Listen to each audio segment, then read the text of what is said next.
So, who do we have as our list for the best tight ends in fantasy going into this season? Are the Cowboys getting further away from getting a contract with Parsons? And could a big NFC East receiver be gone from the nation's capital? Well, we're going to try to find the answers to those questions and a lot more as we talk tight ends this week as we continue our preseason look at fantasy rankings. We've got it all for you right here on Fantasy Football Fever, which starts right now.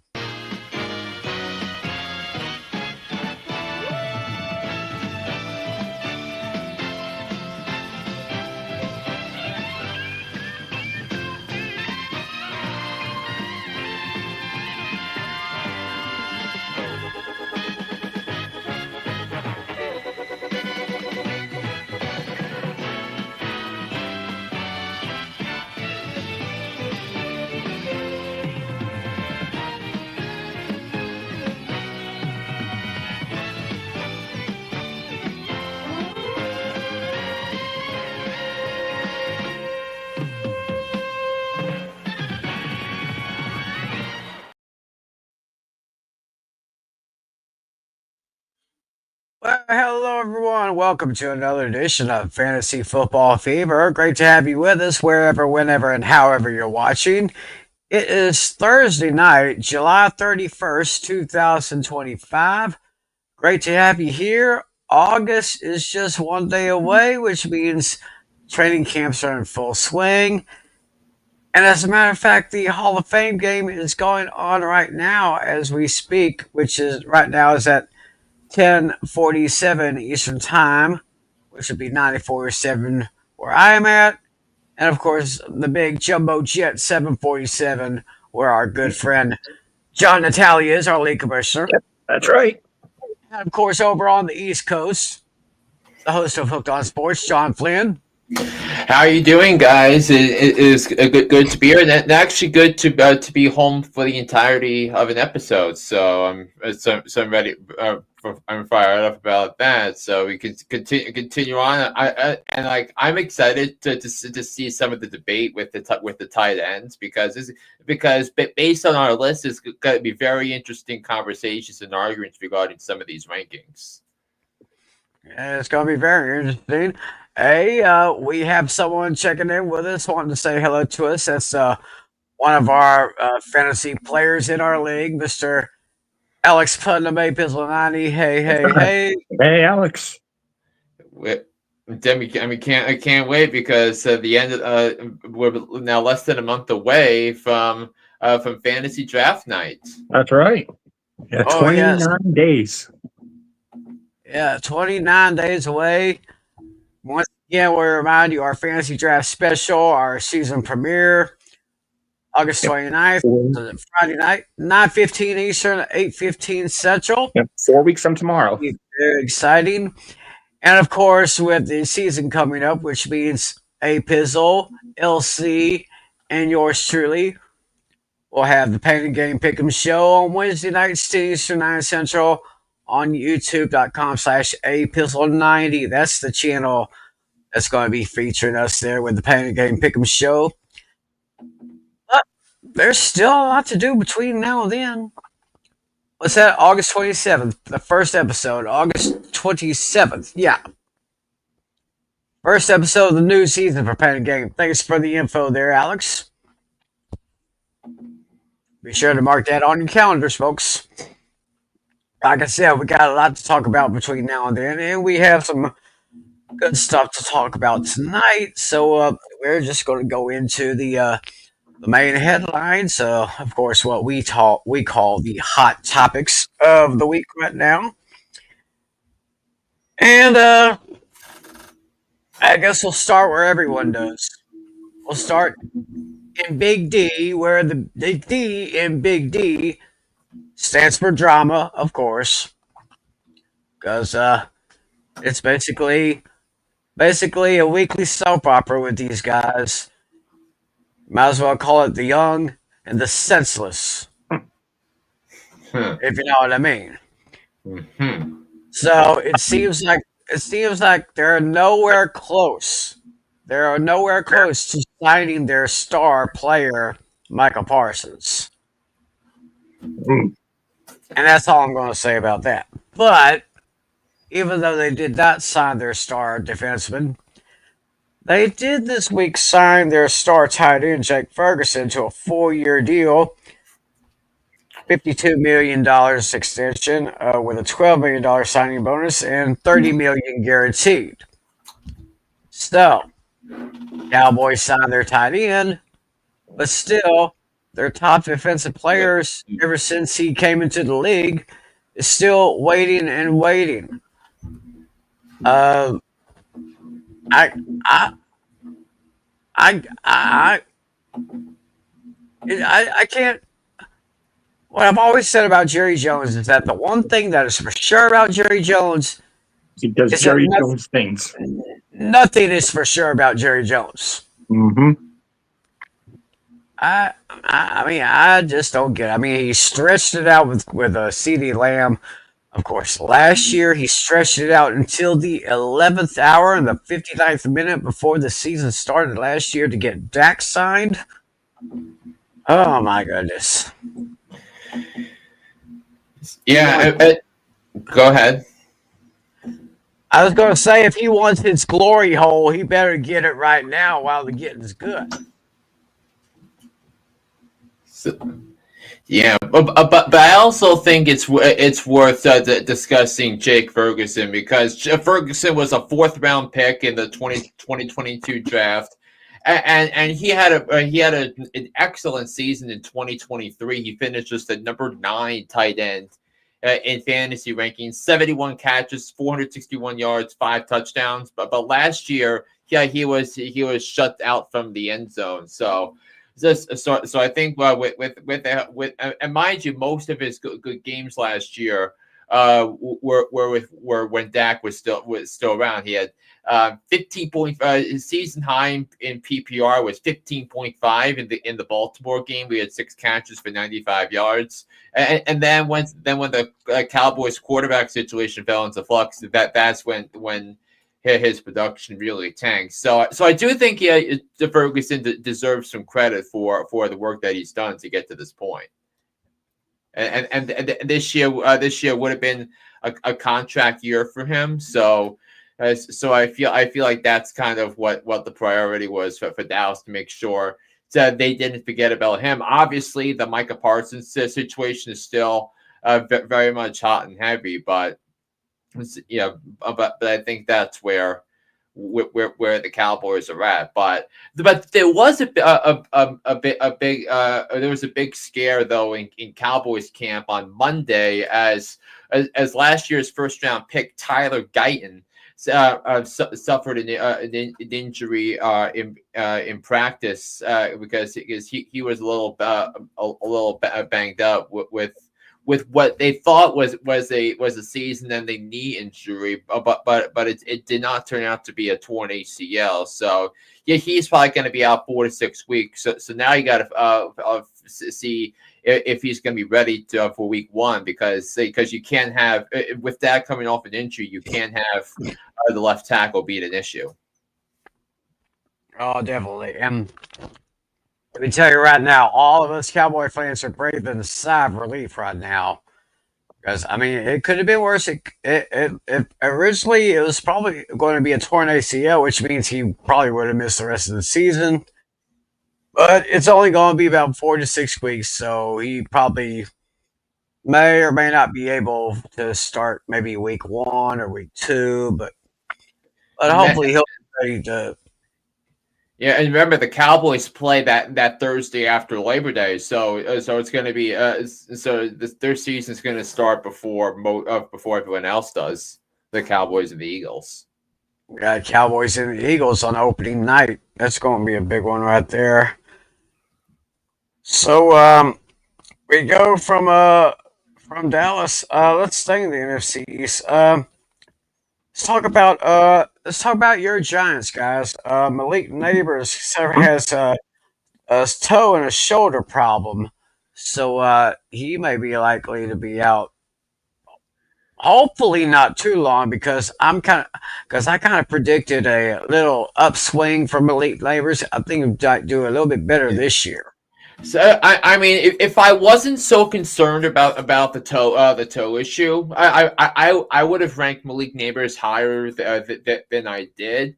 But the shoulder issue came up on Tuesday in practice. So it's like he left practice, but then he came back to practice today, and he caught some impressive balls from Russell Wilson, including one where Cordell Flott was in the middle, right in his face, in a defensive pass interference, and he held it in for a reception. So it doesn't look like Nabers his production is going to tail off too much, but it is going to be annoying seeing him pop up on the injury report ever so often because of that too, because like you have to think and monitor that as it goes along. But look, Malik Nabers is clearly a top receiver in the league. That he's going to be gone within the first round and a half, and in pretty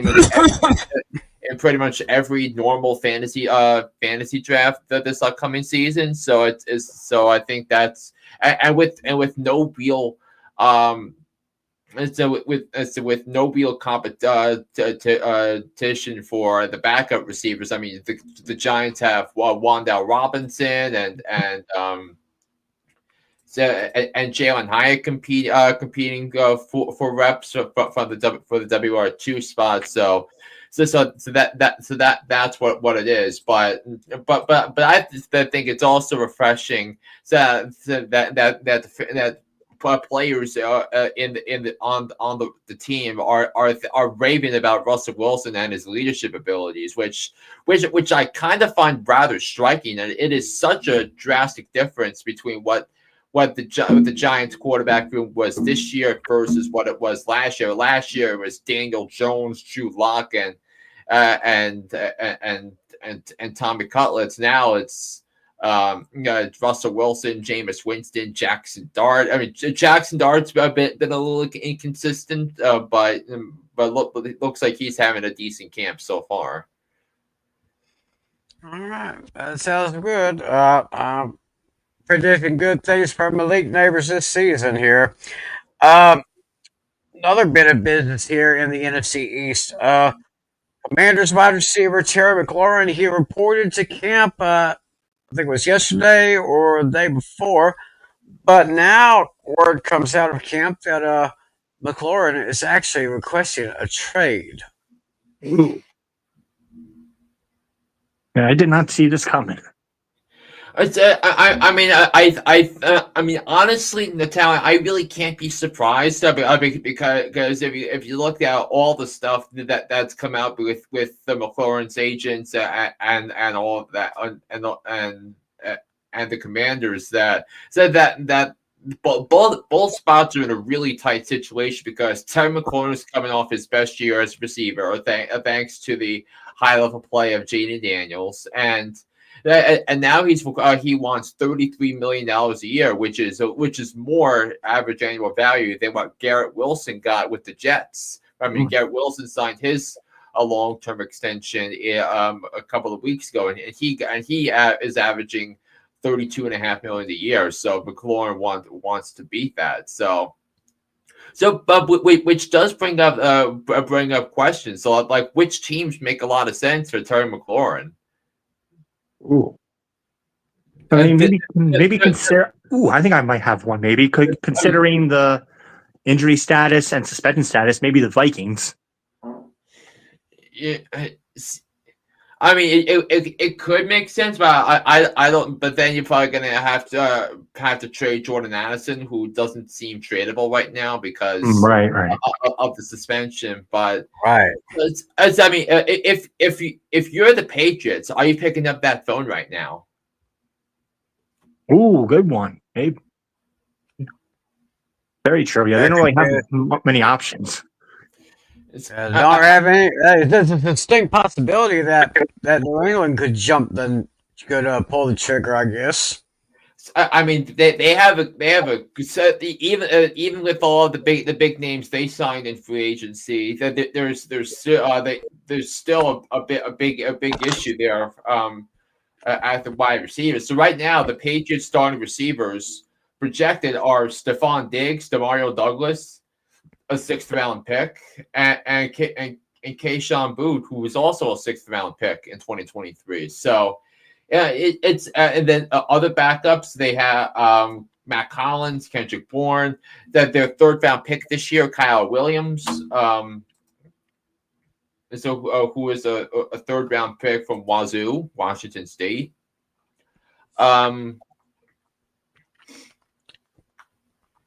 Patriots.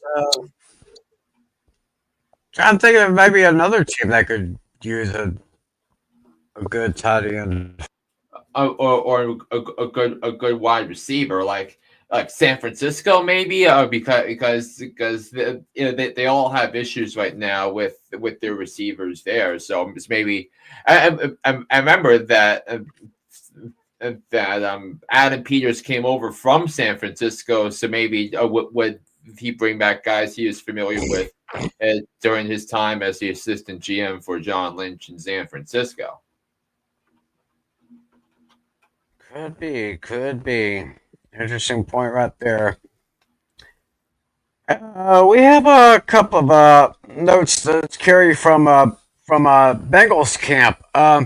Defensive end Trey Hendrickson, he reports to camp, but of course he's still seeking a contract extension. So, what are we looking at here, Flynn? Are they getting any close? I mean, I don't, because we're still trying to figure out what the Bengals want to do here with Hendrickson. I mean, because but I also think you have to think of this and think of the reality of the situation, because Trey Hendrickson played on a defense that was atrocious last year, but he led the NFL in sacks. So the question is, are you supposed to run it back with Trey Hendrickson and still get the results? Now I do think Al Golden is brings in a sense of energy and a sense of confidence to the role, because Al Golden is the defensive coordinator at Notre Dame last year and plays now the DC for the Bengals, but. I do still feel like this, even with Trey Hendrickson, this Bengals defense is still going to rank near the bottom of the league. With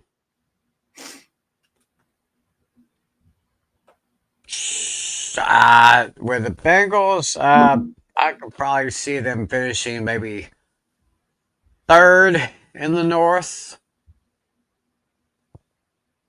Yeah, possibly. You mean certainly not first, certainly not last. So it's either 2nd or 3rd. It'll probably be Baltimore, then Pittsburgh, then Cincinnati, then Cleveland. Yeah, that's how I'm looking at it. And also, if you have to think about the landscape of the AFC, because you have those 3 teams, and in theory, when Joe Burrow's your quarterback, the Bengals should be in the conversation to go to the Super Bowl. So, but I really can't buy that because of their bad defense. You also got to think about Buffalo, and then you got to think about at least 3, if not all 4 teams in the AFC West. Definitely Denver, Kansas City, and the Chargers. But then you got to think about the Raiders. You got to maybe think about the Patriots.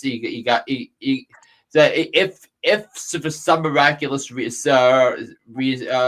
miraculous feat that Anthony Richardson goes off in Indianapolis, they're going to have to be in the conversation. But yeah.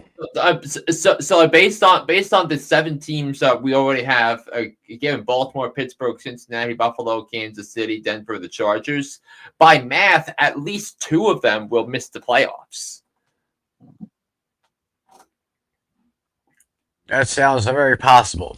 And last year, the Steelers, the Broncos, and the Chargers were the 3 wild cards, and Cincinnati was only one of those 7 teams that was left out. Yeah, it is true. It is true here. I did see I did see another story coming out of Bengals camp here. Let me click on that if I can. Well, don't think I can find the story, but I made a note of it here. The Bengals did sign former Seattle tight end Noah Fant to a 1 year deal.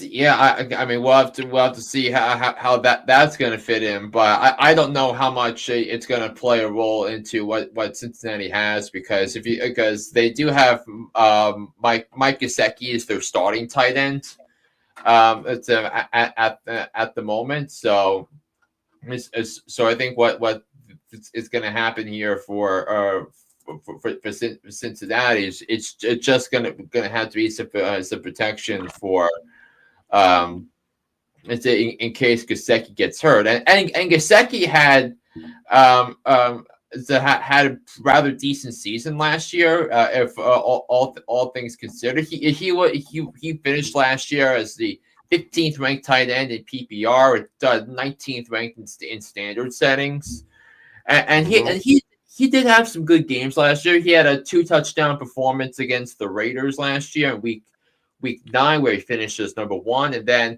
week 17, fantasy championship week, in that wild back and forth game against the Broncos, he had 10 catches for 86 yards. So, and he had 12 targets in a game.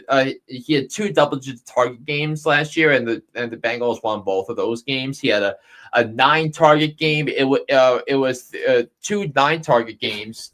So it was the one against Baltimore where the defense just totally collapsed in the second half, and then the other 9-target game was the Kansas City game where the Chiefs had the pass interference call in their favor on 4th down, because that in the game where the Chiefs would have started 0-2, and the start of the second of many favorable calls in spots favoring the Chiefs.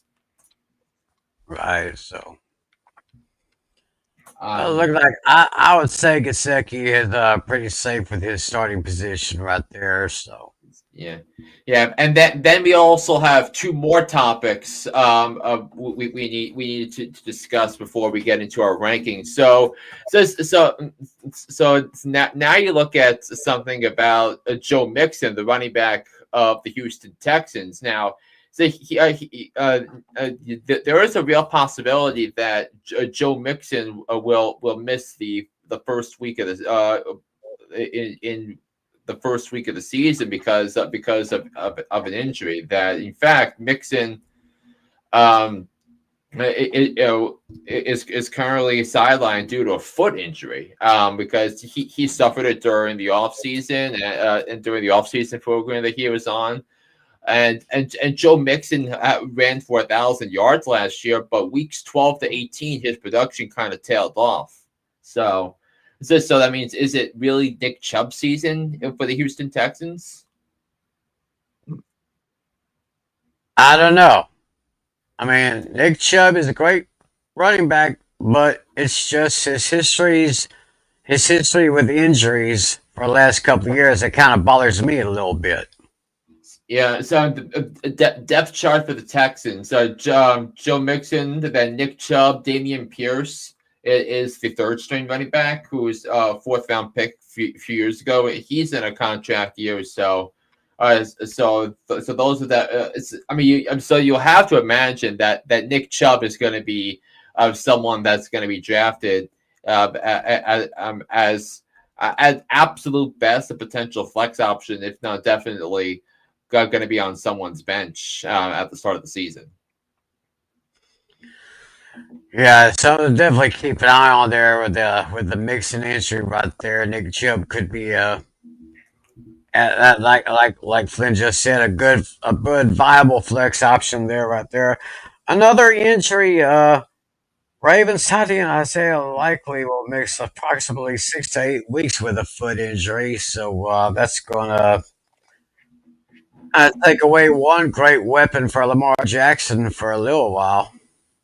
And I think that's kind of a good news if you're thinking about Mark Andrews to start. Now, I don't believe in Mark Andrews as much as you guys do. I mean, but Isaiah likely had 42 receptions, 477 yards, and 6 touchdowns last year. But he's undergoing an MRI. We still need to see the results, but he rolled his ankle on Tuesday. He was carted off the field, so you have to figure that his training camp is over. Now it's going to be recovery time for the start of the season. Well, yeah, hopefully it won't do it because says right here that Coach John Harbaugh said that he got a shot to get him back early if everything goes well after they get the results. So hopefully everything will go well with Likely. So yeah, I've pretty much covered everything I've got here on my list here. I'm just scrolling down I'm just scrolling really quick to see if there's anything else. I mean, I see the Seahawks general manager John Schneider has signed his contract extension through 2031. Oh, Let's see. And oddly enough, it's still saying Keenan Allen and Amari Cooper still remain unsigned. Let's see. Interesting. I don't see. Let's see. Bengals have cut Zach Moss. Oh yeah, and also one more injury to talk before we get into our tight end. So Matthew Stafford is going to be week to week as he's dealing with back soreness, and Stafford is going to continue to be sidelines, but the plan is to ramp him up in time for him to start in week 1 against the Texans. So would you be concerned about Matthew Stafford at all? Maybe a little bit, but I think he'll still be all right. I kind of agree with that. It's nothing. I mean, you never want to take any kind of injury too lightly, but I think he should be okay. Yeah, and also remember Matthew Stafford is 37 years old. Right. Oh yeah, well he's getting up there. So he's been around for a while. So definitely something to keep an eye on. Yeah. All right. So which tight end list shall we reveal first? Yeah. Doesn't matter to me.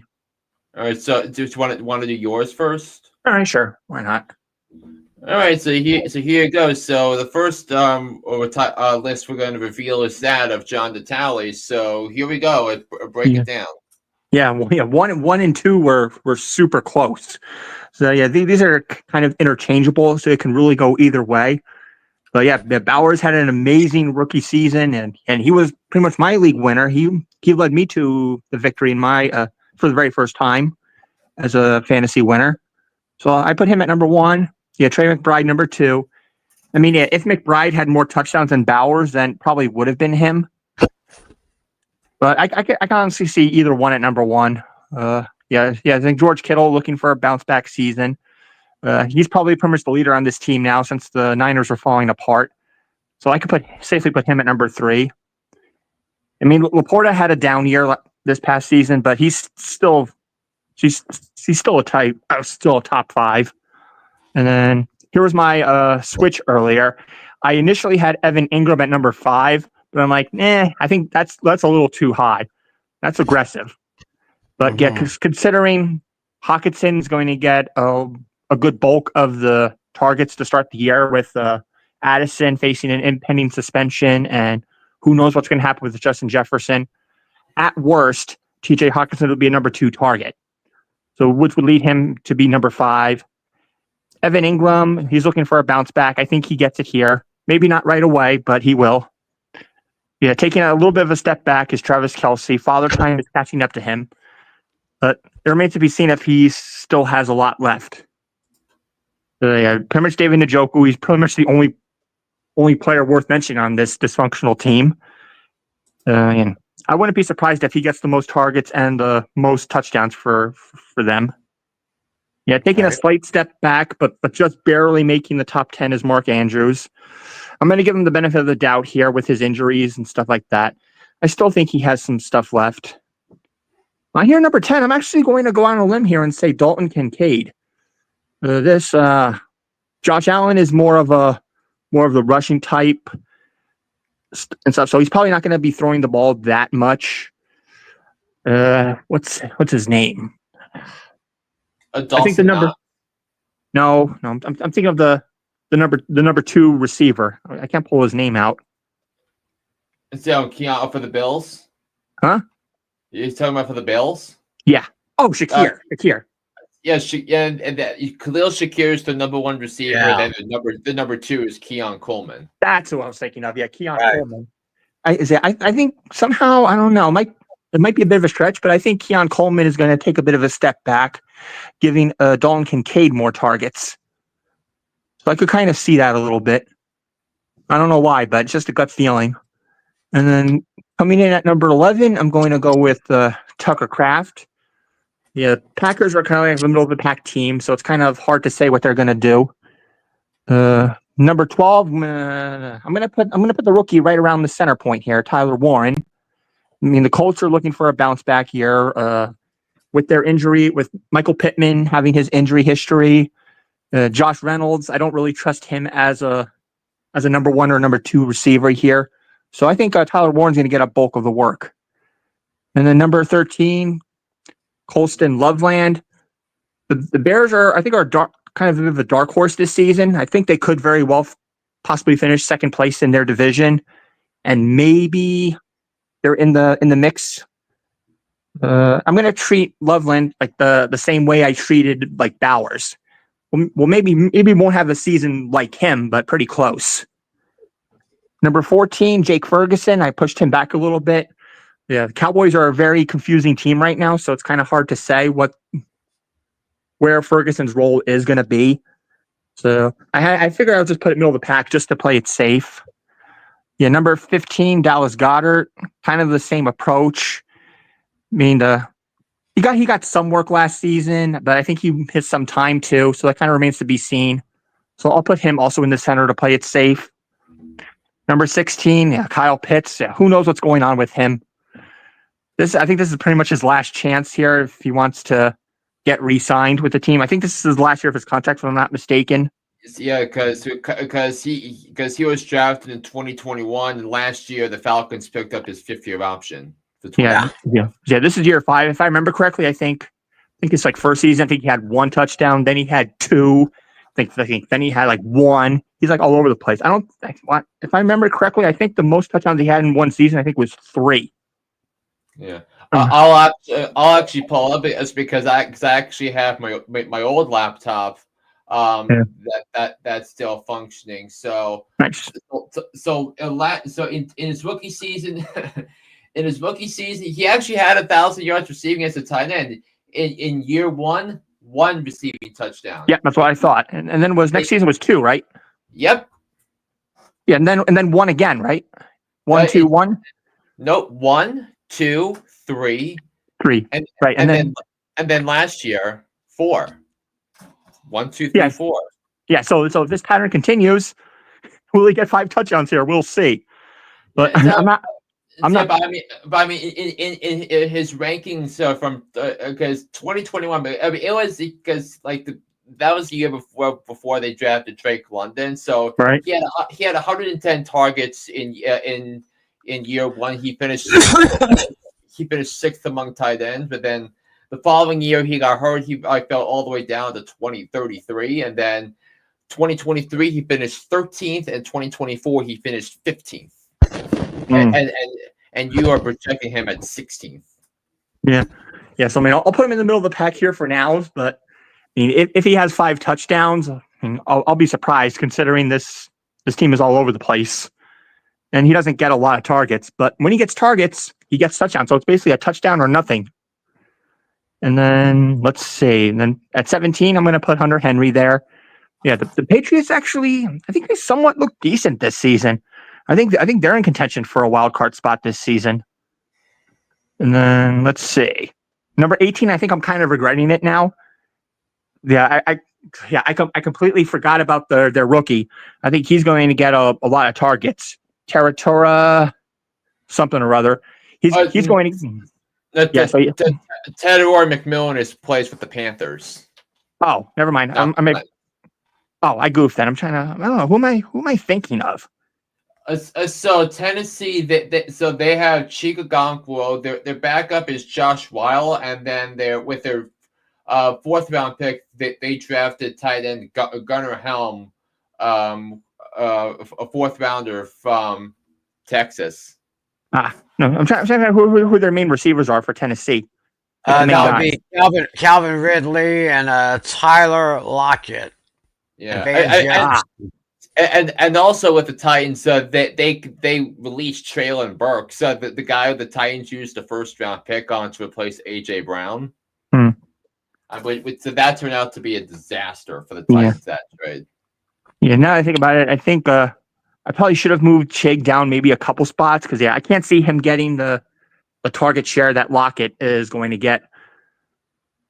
So now that I think about it, I would probably switch Chig with maybe Mike Gesicki, but too late now.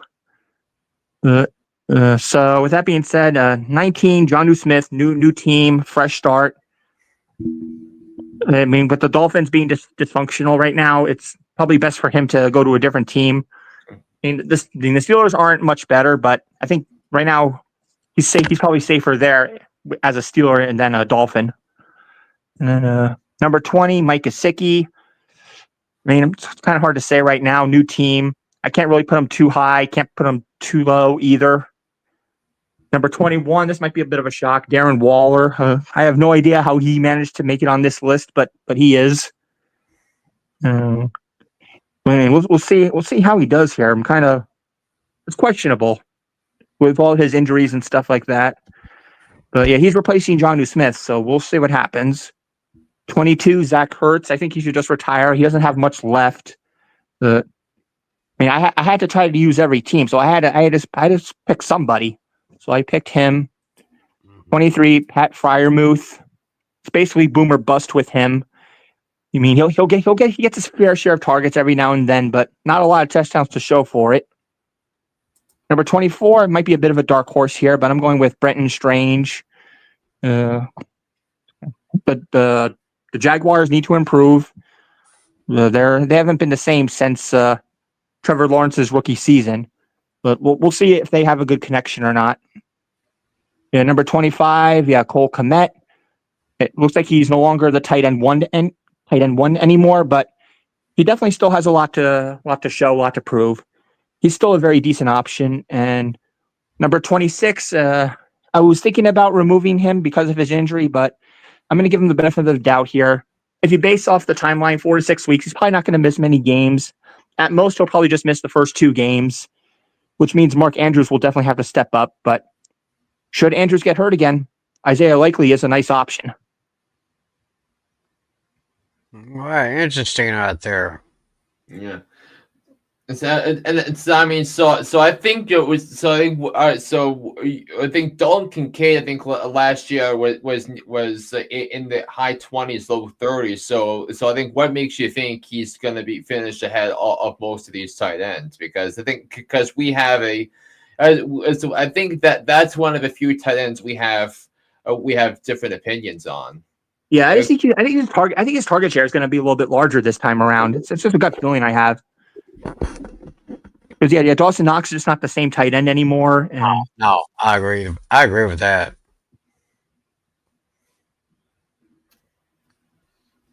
So I guess that's Natale's list right there. Mm-hmm. Oh, what the heck? Throw mine up there. All right, so here's Tim's list for tight ends for the season. So my top 5 is pretty much the same as Natale's here. And no, I did not copy off of him because I did not have any idea that he would have the same top 5 as I would. Brock Bowers, he was my pick for my a number 2 pick for offensive rookie of the year for the AFC last year. I'm seeing another great performance this year. Hopefully, he will not suffer the sophomore slump, as they call it here. Trey McBride at number 2. I call him the great tight end that nobody's talking about. I mean, he is among the most underrated tight ends right there. It'll be a surprise to you right there, and he'll probably do it again this year. Unless you listened to Fantasy Football Fever last summer. Right. Right. I've got George Kittle at number 3. I could see a little bit of an up season for him. Sam Laporta, as I said before, as soon as Sam Laporta got into this league, he has been impressing me, and he has impressed my fantasy leagues for the last couple of years right now. And of course, the look on Flynn's face when I took Laporta last year. I mean, I did that in my big money league last year, and it cost me. And I was and so I didn't regret the pick. So because one of the lessons is pick players or good offenses, but they were just running the ball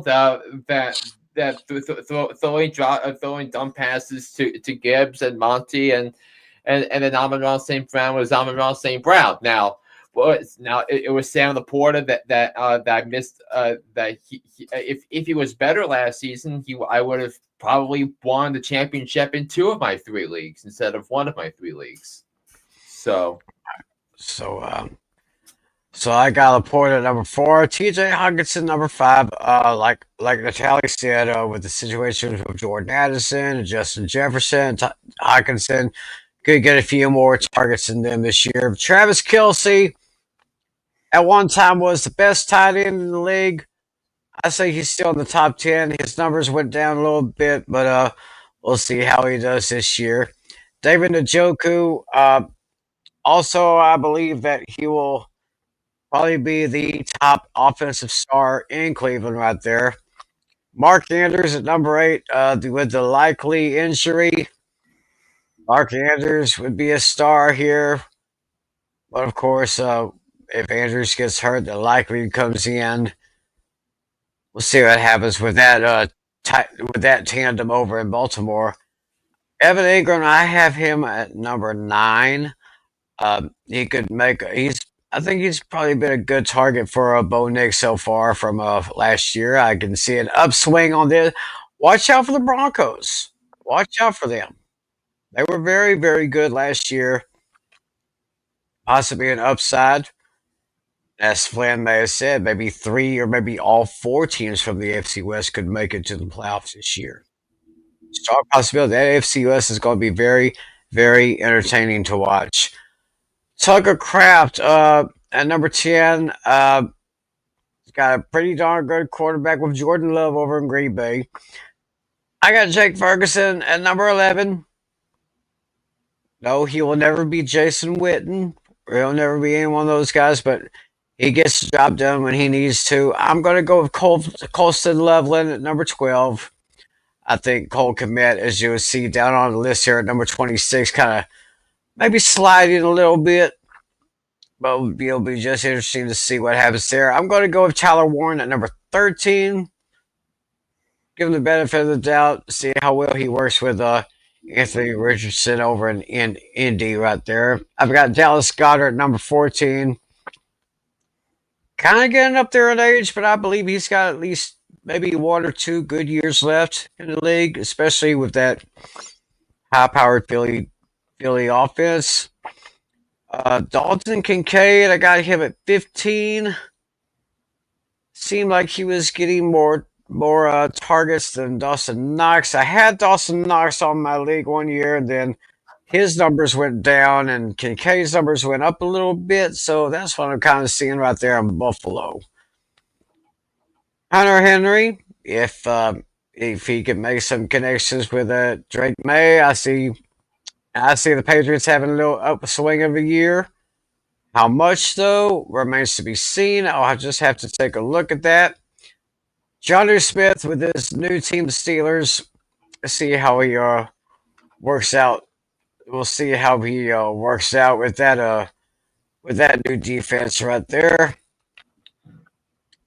I agree that Kyle Pitts is this is his basically make or break.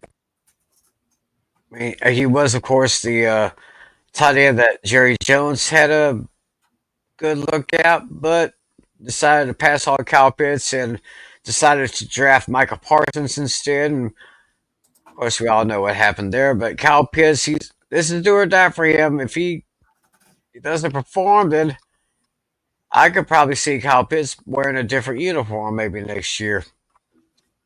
Mike Gesicki in Baltimore at number 19. He's another one of those good tight ends that always fills in the blanks whenever the team needs him to. Darren Waller for Miami. I'm kind of up in the air about the Miami defense this year. If Tua stays healthy, don't know what's going to happen there. Chigo Okonkwo at number 21 with those Titans. I'll just have to see what he can do with Cam Ward, the top draft pick this year, which was taken by Tennessee. Zach Ertz, he's getting up there in age. Maybe either this or next year may be his last year in Washington. So I'll just have to see about that. Pratt Freiermuth in Pittsburgh. He is no sizzle but all substance. I mean he's a really I'd put him in a good big to help his Steelers maybe push their way to another playoff appearance this year. I've got Dalton Schultz from the Texans at number 24, the former Cowboy. Be interesting to see what happens with that team out there if he can get some targets out to him. K-Dot and K-Dot impressed me last year with Tampa Bay. But of course, he'll be like a third option if Godwin or Evans get a double team or not. It could be a good short pass situation there. And like I said, Cole Kmet, number 26. Just have to see. He'll be a pretty good backup to Colston Loveland over in Chicago. But I just have to keep my eye on him as well. And that's basically my tight end rankings right there. All right, so I think we look at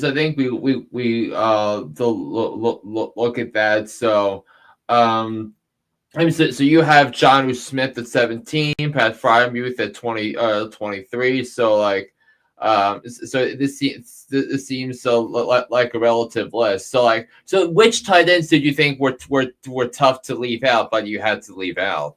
Because I know Isaiah Likely is one of them that you left out. Very likely. Mm-hmm. Yeah, I left one of the Jets guys out. I forgot his name now. Tyler Conklin? No, not him. The other one. The guy that they drafted, I believe. I thought they drafted a tight end. Yeah, Mason Taylor. Him, yeah. Yeah. I was just going to look up that list from what I had here while I was making that list here.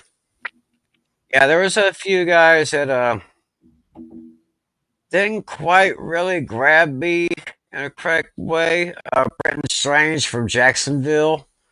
He was probably one of the main ones that kind of left out a little bit. I think there was a couple more that I was considering. Let's see, Mason Taylor from the Jets. That's probably who you were probably thinking of. Mm-hmm.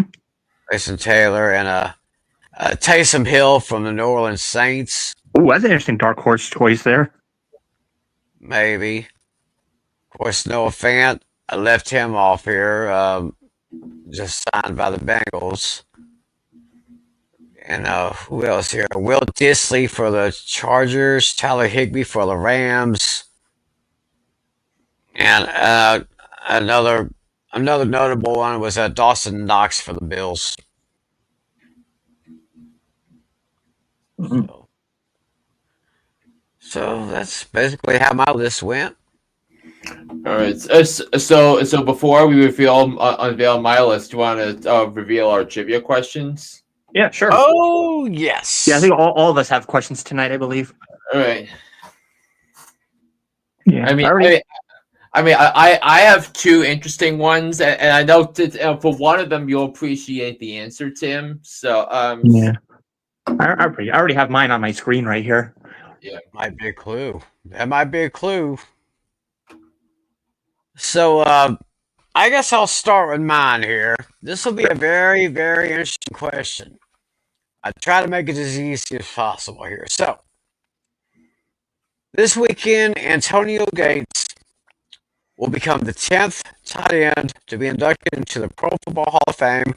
I forgot, is it tomorrow or Saturday? I think the induction's on Saturday. Saturday, yes. So congratulations to Antonio Gates for a great career. He will become the 10th tight end inducted into the Pro Football Hall of Fame. Now, here's where my question comes in. He is now one of only 4 tight ends going to the Hall of Fame who played their entire career with one team.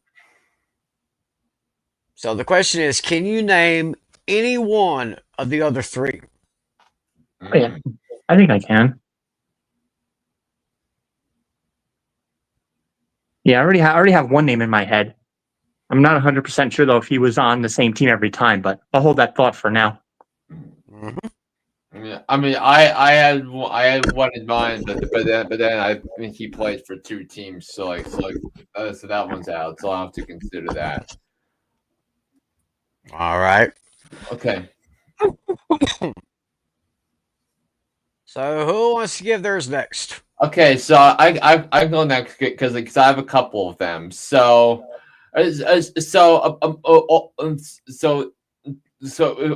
according to all of the projections, every starting tight end in the we projected week 1 starting tight end, where's number their jersey number is in the 80s, except for which 2? So two tight ends have jersey starting tight ends have jersey numbers outside of the 80s. Which 2 are they? So that's one. Oh, so you're saying two tight ends don't have numbers that are in the 80s. That's what you're saying, right? Correct. Gotcha. And then the second one is, which 2 teams did not sign a tight end that was not on their roster last year? In training camp for the training camp roster. So 2 teams have tight ends do not have a tight end that was not on the roster last year. So which two are they? And I will give you a hint, Tim. So that they used to be division rivals.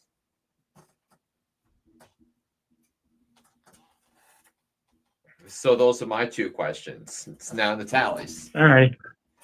Yeah, I mean, my original question was going to be like a combo years for touchdowns, but that's obviously way too easy. We all know that the answer is going to be Travis Kelce in that category. But my question is kind of be somewhat similar to what I did last week. I'm gonna do the whole decades thing.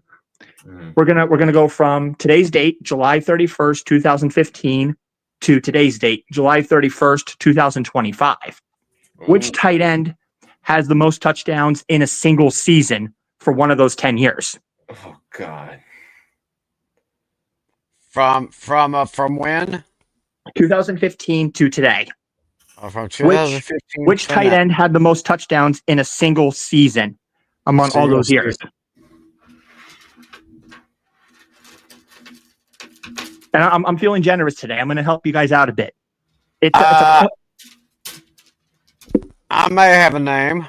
Okay, well, we'll hold that thought then for now. Right. I'll give you guys a free guess, but then if both of you are wrong, I'll give a clue. See if that helps. Okay. All right. Very interesting questions, and we'll get to those answers just a little bit later. But right now, Flynn's got to talk about his tight end list.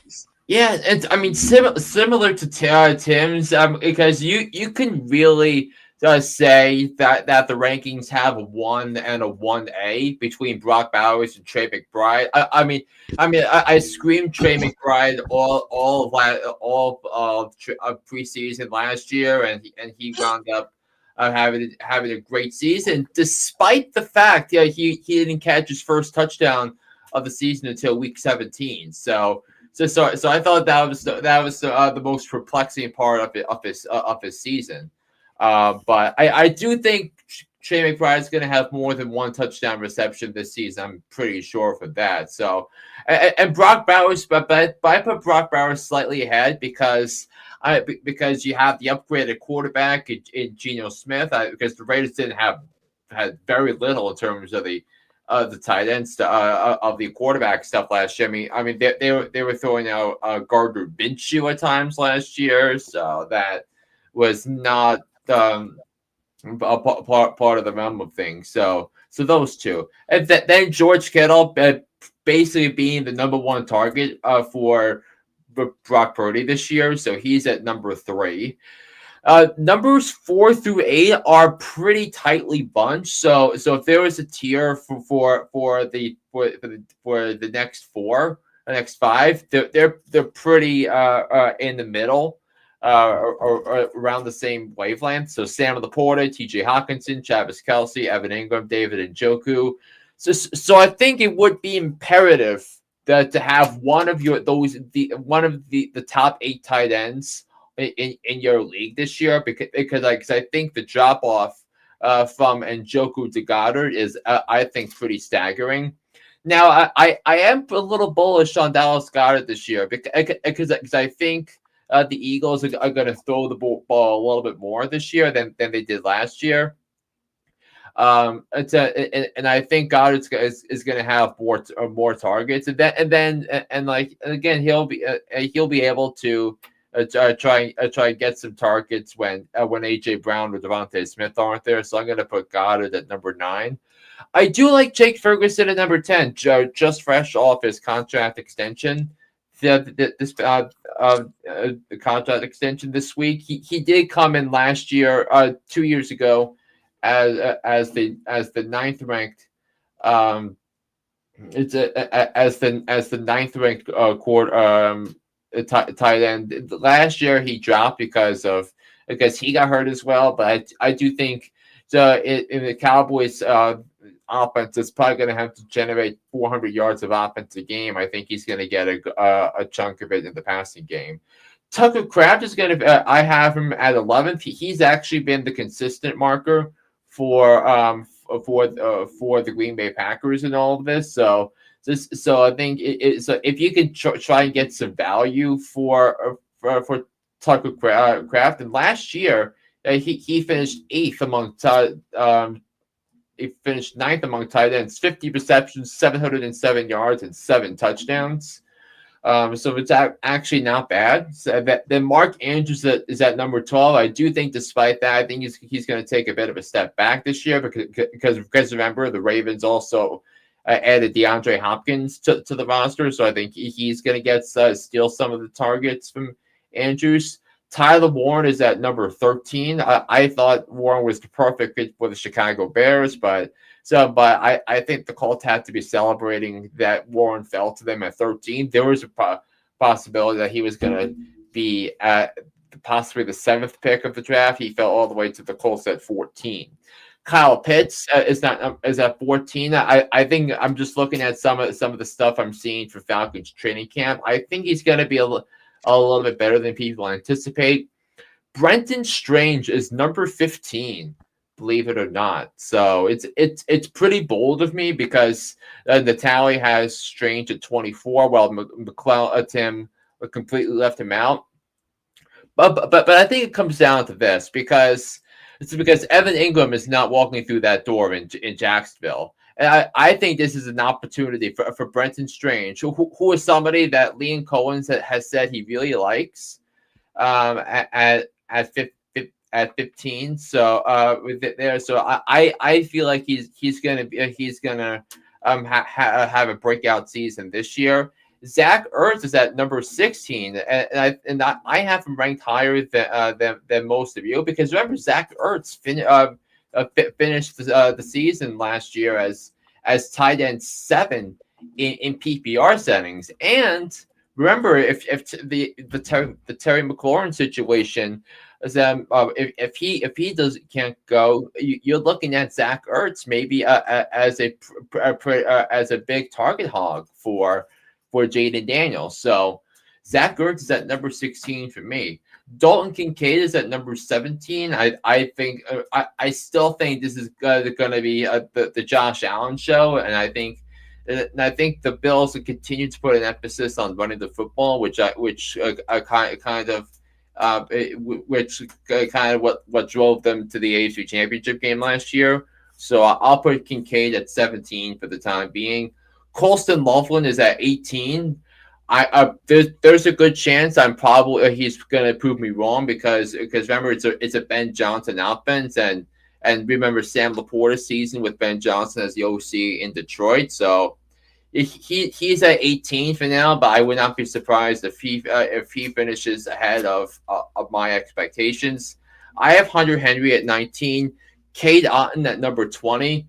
I had Mike Gesicki at 21, but before and after the addition of Noah Fant, because even in a Burrow offense, so that the focal points of the Bengals offense are Chase and Higgins and Burrow, and then this past year you threw in Chase Brown, the running back, in there. So I think Mike Gesicki is going to take a bit of a step back this year.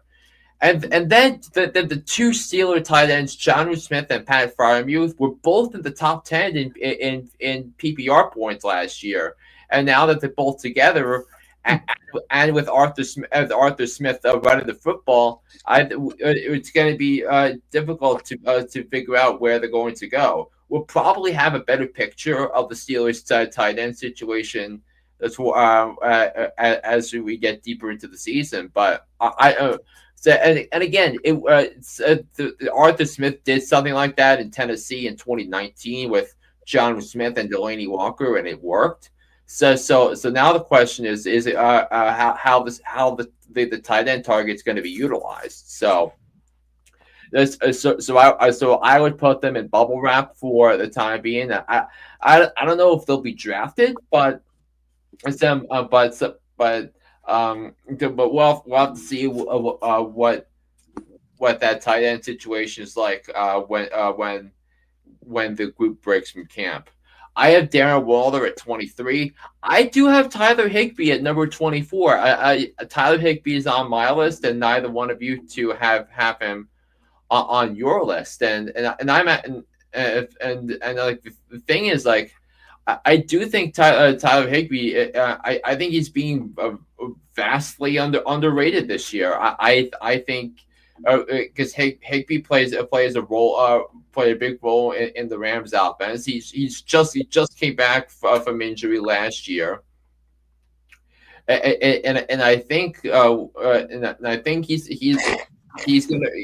gonna prove some people wrong. Now he is 32. He is 32 years old, which is the key here. But I think within a Stafford offense, I think he's a reliable target. And I think he's going to blow away the expectations that the people have for him. So Higbee at 24, Pat Freiermuth at 25, and then Isaiah Likely at 26. I had a tough time keeping him out though because of his route potential. So that's my list. So some of the tough names that I left out are Chigogankwo, Mason Taylor. It was also tough to leave out Theo Johnson because it feels like the Giants' offense is going to be centered around its receivers. Another name that we have not mentioned tonight, Jatavian Sanders from the Panthers. So that he is going in circles as the tight end 28. Juwan Johnson, Elijah Arroyo, Juwan Johnson of the Saints, Elijah Arroyo of the Seahawks, who is now the starting tight end for Seattle. So those were names that I left out. So, very interesting list there. Looks like basically our top 5 almost pretty much the same. The top 8 ones are pretty much the real goings right there, and then after that, I don't know. But interesting to see how these tight ends will perform when the season starts up. So, I guess the only other business we have to tend to is trying to find the answers to our trivia questions for this week. So, once again, I will start here. Start here, Antonio Gates going into the Hall of Fame on Saturday. 10th, 10th tight end overall, but he will be the 4th tight end going to the Hall of Fame who played their entire career with one team. So the challenge is, can you name any one of the other 3 guys? Yeah, I already got a name. Ready for mine? What? Yeah, I was going to say Tony Gonzalez, but I forgot. Like his last season, he played for a different team. So with that being said, I think Timmy gave us a bone. It's a player from your team, the Dallas Cowboys, Jason Witten.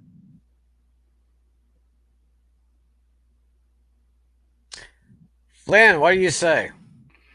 Is Chase Wynn in the is he in the Hall? But I know he recently retired, but is he in the Hall of Fame though? Oh, you wanted Hall of Famers? Oops.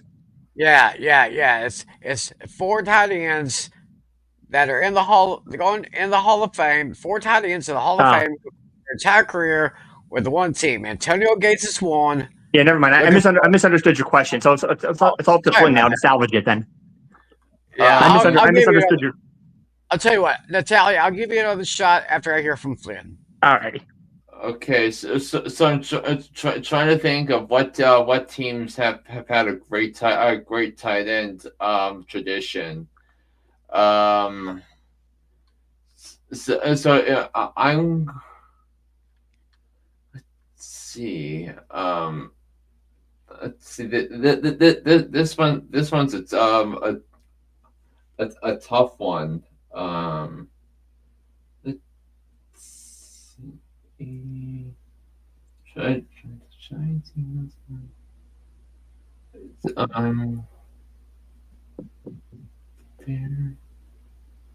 I don't think it would be for the Bears though.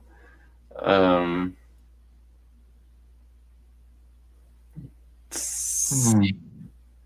see. I mean, did Shannon Sharp play for one team? And Mike Ditka? I feel like Ditka played for Dallas, I think too. Okay. All right, I'll pivot to then. I'll go with Shannon Sharp. Yeah, I mean, so he goes with Shannon Sharp. I mean, the Shannon Sharp that was just fired from ESPN yesterday. So. Oh yeah. Sorry, I'm gonna have to go with Shannon Sharp too because I'm not because. Okay. Shannon Sharp, he is the tight end. He is in the Pro Football Hall of Fame. He started with the Broncos and played with the Ravens and went back to the Broncos for a little bit. So unfortunately, Shannon Sharp is not the right answer. Nah. Okay. So who are the 3? Two of these names you're going to remember. This first one you probably won't. Charlie Sanders. I've never heard of him. No. He played for the Detroit Lions from 1968 to 1977. The second one, Kellen Winslow Sr. Oh, he played for the Chargers. From 1979 to 1987. Yeah, Mm. the Dan Fouts years. Yeah, the Fouts years. And the third one to do it, I can't believe y'all don't remember this one. Ozzie Newsome I never heard of him. For the Cleveland Browns. for the Cleveland Browns. He played all his years there from 1978 to 1990. So Charlie Sanders, Kellen Winslow Sr., Ozzie Newsome, and now Antonio Gates. Ah,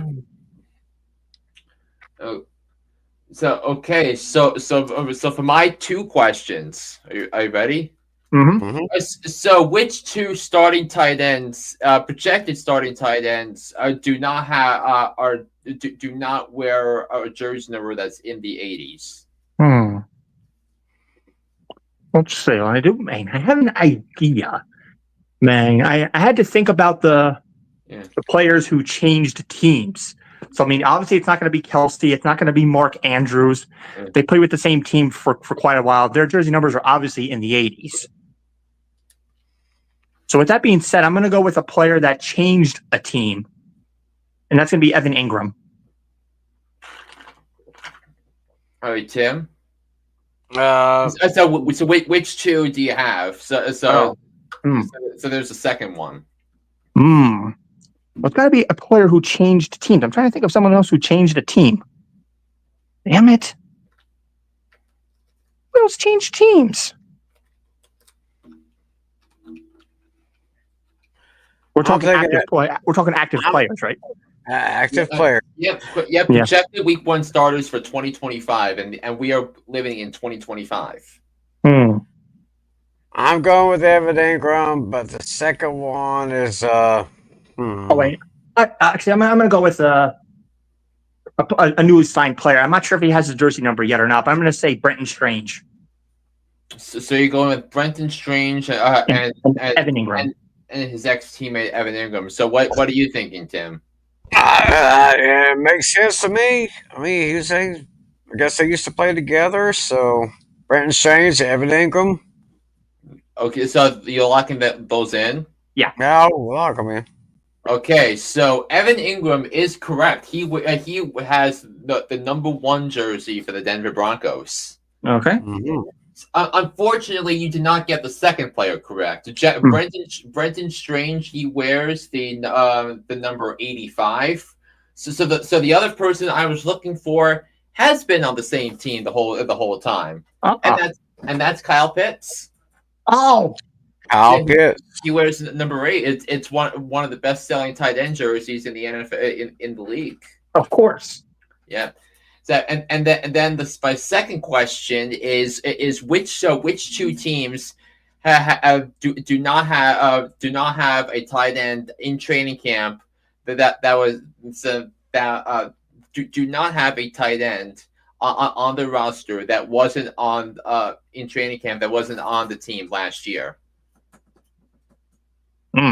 So there are two teams, and the hint I gave earlier, they used to be the rivals in the same division. What the heck? I'm not really stumped here. Used to be rivals. Used to be division rivals. And they were tight end. They were tight end last year. They did not report to training camp. Or tight ends last year, they did not report to training camp.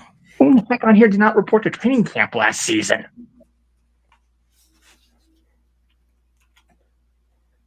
Well, I mean, I was going to say the Browns are so dysfunctional, but I'm pretty sure David Njoku would be someone who would go to training camp.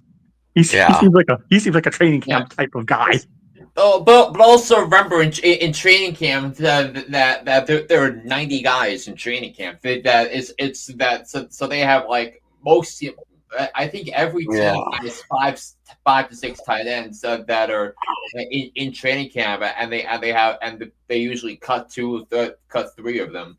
Oh, wait a minute! The New England Patriots were known for drafting so many tight ends in the early 2000s, I think, and all that. I'm going to say New England Patriots and Who was their old East rivals back in the old days before the realignment? Uh,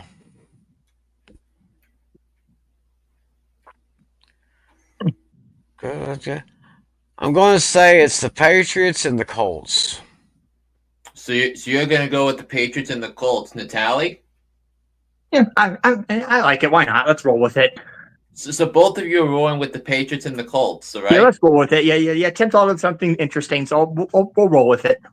All right, so if you look at the current situations for the Patriots and the Colts, so the Colts have Tyler Warren, who is new to the team, so that eliminates the Colts, and the Patriots drafted Jackson Hawes in the 5th round of this year. Actually, that was the Bills, but the Patriots have several tight ends that were added to the roster, so the Patriots are out. So the two teams that I'm looking for, who that they do not have any players new to the organization in any kind. So they used to have a division rivalry, which Tim commonly refers to as the Bay of Pigs. Oh, yes. The Green Bay Packers and the Tampa Bay Buccaneers. The Bay of Pigs, yes. Yeah, I thought you'd appreciate that. Now, when you said that I referred to this, I was thinking, no, it can't be the I-45 showdown. Yeah. It can't be the Cowboys, but they were never division rivals anyway. So yeah, and it couldn't be that because the Cowboys have a couple of guys they signed for training camp. Right. Very interesting questions indeed. Okay, I think Natale. All right. Well, of course, I was originally going to do like most receiving touchdowns by a tight end, but or most touchdowns, but that was like super easy. Like Travis Kelce literally fits every category. So I'll tell you guys this: the answer to this question is not Travis Kelce. Yeah, I wasn't going that route anyway. Yeah. So we're looking at most touchdowns in a single season. It's going to be a span of 10 years from today's date to July 31st, 2015. Which tight end had the most touchdowns in a single season for one of those 10 years? Oh gosh, so I did a little bit of thinking on this one. All right, go ahead, Tim. And I thought the obvious answer would be Travis Kelce, but that's not my answer. Okay. Just not the answer. Tight ends. I would think someone as wonderful as Jason Witten, but I'm not making Jason Witten my answer. Okay. My answer is Rob Gronkowski. Okay. Very interesting choice there. All right. So you're going with Gronk. So I think the reason why I'm straying away from Gronk is because of the injuries he suffered over the years. So I'm trying to think who had great tight end seasons in the past. Like it can't. I mean, Brock Bowers was great last year, but I don't think he set the tight end touchdown record. So I don't think he did. So he's kind of out to me.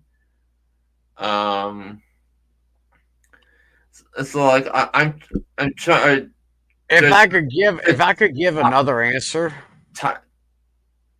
We'll hold that thought.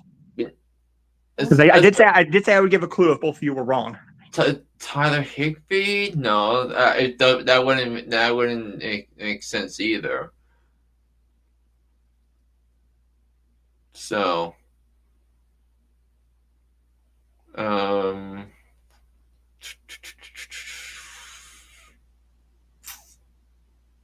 Greg Olsen in the Cam Newton MVP season?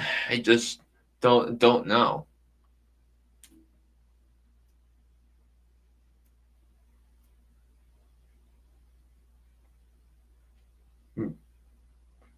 What are you laughing at? I'm not laughing. Oh, you're about to laugh. So I said Gronk. Don't really have a definite answer from Flynn. Uh, I still don't have a definite answer. But he said he would give us a clue if we were both incorrect. Yeah. I mean, so I'll probably put my official guess as Brock Bowers because I don't know. All right, so let's see. First, we'll start with Flynn's answer, Brock Bowers. Let me do some scrolling here. Ouch, Brock Bowers is not even in the top 25. Actually, oddly enough, Tim, you were actually pretty close with Gronk. Gronk was number 9 with 11 in 2015. 9. No worries. I'll give you guys a little bit of redemption here. I'm going to give you guys the option for your clue. Would you guys like the year that it happened or the team that the person played for? I think we're better at identifying with teams, Tim. So you want to go with that? All right. This person played. Well, as far as the year in question goes, I'm pretty sure he played for multiple teams, but the team in question here is when he was with the Indianapolis Colts. Oh my gosh. Oh, who was the great tight end for the Colts?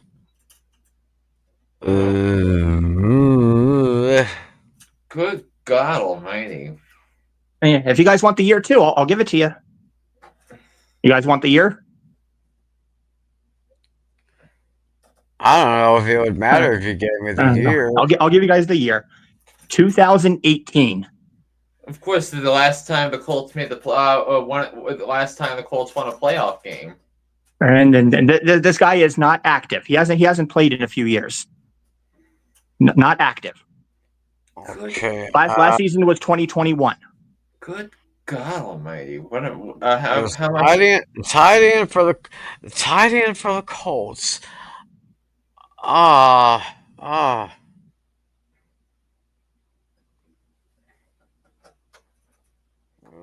Okay, I just clicked his name. He's played for multiple teams. All right, your final clue. He has played 8 seasons with the Lions, the Steelers, and the Colts. Lions, the Steelers, and the Colts.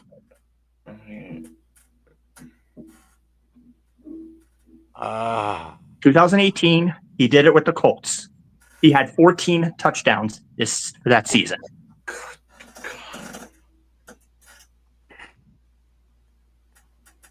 Man, if I think any harder, my brain's gonna fry up. Mm-hmm. Yeah, just let me know when you guys concede, and I'll give the answer. I'm gonna. I know I'm gonna be kicking myself when you reveal. I will too. All right, yeah. You both officially concede on this one. I will. I can see. All right. Just waiting for your official concede, Flynn, or a final guess. Anything else? All right. Yes, this is a name you guys. I hope you guys might remember this name. He was flash. He wasn't the most flashy player. He did things every now and then. The answer we were looking for to this one was Eric Ebron. Oh, Eric Ebron. Eric Ebron. Yes. That's a name I haven't heard in a while. Yes. It says here in 2018, he had 14 touchdowns. One of them was actually on a rush. And then 13 receiving touchdowns that year. Second place, This might be a name you guys might remember. He was a flashy player back in the day. Second, just one under, was Tyler Eifert. For the Bengals? Yes. So 2015, I'm assuming? Correct. Mm-hmm. There we go. That should have been my question. You would have had, if I said who was number 2, you would have gotten that one right. Let's see, man. See, but once you said Eifert, because he was just a couple of years removed from Notre Dame. Yeah. And then just to read off some names here, Travis Kelce was actually number 3. He had 12 in 2022. Yeah. Yeah, Mark Andrews and George Kittle both had 11, 2024 and 2022 respectively. Here's a name you guys might remember. He's still pretty recent. Robert Tonyan. Didn't you have Tanyan 1 year in our league? I believe I did. That was the year when he had like a couple of 3 touchdown games for the Packers. Yeah. We have a lot of 11s here. Yeah, Robert Tonyan had 11 one season. Travis Kelce. Well, here's a name that we haven't mentioned in years: Jordan Reed. Mm-hmm. And then Tim, your original guest, you were pretty close with Gronkowski. He rounds out the 11 group. And then Travis Kelce again, Mark Andrews again, Travis Kelce again, Jimmy Graham, a recently retired player. And here's an interesting name. Taysom Hill's on the list. Oh he had 9. Hunter Henry, then Dawson Knox. Darren Waller is actually on this list. Yeah, for when he's with the Raiders. Yep. And then here's a name we haven't talked about in years. Jared Cook. He's on the list. He had 9 in 2019. And to close out the 25, one of Tim's players from back in the day, Dalton Schultz. Yeah, and that closes out my question. So the answer to this one was Eric Ebron. Wow. Eric Ebron. Yeah, I had a feeling that was going to be missed. He's one of those players you forget about. Boy, a very challenging question this week. Yeah. Mm-hmm. It's up from all of us. Oh, yeah. So as we get ready to put a bow on this edition of Fantasy Football Fever, we'll remind you, once again, we are going to be with you 7 nights from now. We're going to be back next Thursday night. We're going to be talking about defense and special teams and kickers. So we're going to make our list for those. And don't forget, the 29th is our season premiere draft night, 9:15 Eastern, 8:15 Central. And of course, don't forget, wherever you listen to your podcast, look up anything on podcasts. Tell you what, look up Hook on Sports with John Flynn. Look him up. Yes, I'm pointing right at you, buddy. Yeah, I have recorded an episode that'll be going up tomorrow. Which of course, if you've been following sports, I think you know where I'm going with this one. Oh, the MLB draft reaction. So trade deadline reaction. The trade deadline just passed. I mean, Mets making moves, Yankees making moves. The Rangers added a couple of pitchers today to their bullpen. So yep. Oh yeah. So I went through all of the good, the bad, and the ugly from the deadline season, how it pertains to what's going to be in October. So. Oh yeah. All right, so he'll be putting that up tomorrow. So y'all look for that. I'm going to be I'm looking for that too. So so I guess so. Go ahead and wrap up this show here. We'll see y'all back here next Thursday night. Talk about defense, special teams, and the kickers. So once again, I cannot do this show without my 2 buddies here. Yep. So for John Flynn, for John Natale, my name is Tim McClellan. Have a great weekend. Enjoy the upcoming week. Preseason football has started. Training camp's going on. We're getting closer and closer to the season. Thanks for watching, everybody. God bless you all. And remember, be a good sport. See ya.